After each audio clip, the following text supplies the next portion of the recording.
Hi, and welcome to another video by Get It Done Home Repairs. Today I want to talk to you about this repair I just did here. I was going to film it, but I just ran out of time because I had to get to a supply house to pick up the parts for it, so I didn't have time to it. But I just want to explain to you exactly what I did.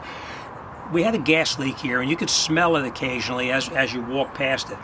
What I did is I soaked it with soap to find out where it was leaking from, all in here.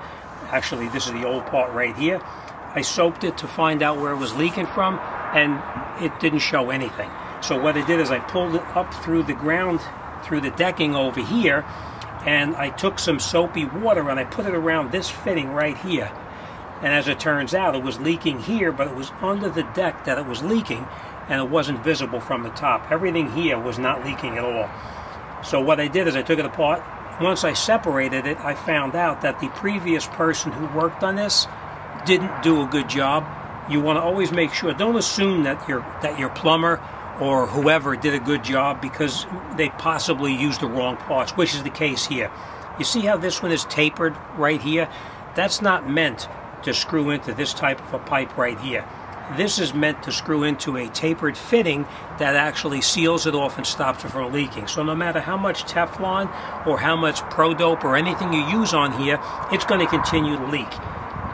But when you screw it back in here, even when it's screwed in tight, you can see that there's still movement in the threads here. And that's where it was leaking from. This was below deck, and you couldn't see where it was coming from. So what I elected to do was to replace everything instead of taking a chance, because if they did this wrong, I don't know what they did underneath here, and I just elected to change everything. As you can see, this is very rusty right here, and I didn't want to take a chance with anything.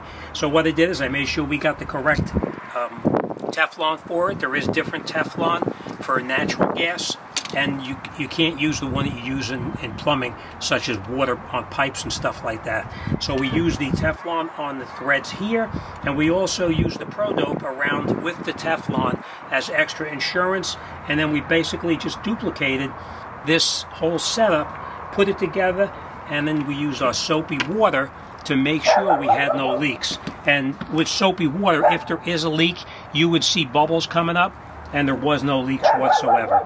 Another alternative you have is you can use something like this. It's a leak detector to find out where the leak is, but this didn't help in this case because we couldn't pinpoint exactly where it was, not until we got the soap on it, and the soap showed us where the leak was actually coming from.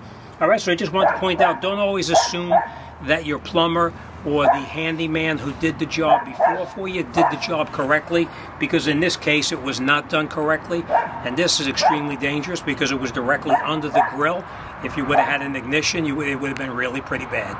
All right, as always, thanks for watching, and I'll see you on the next one.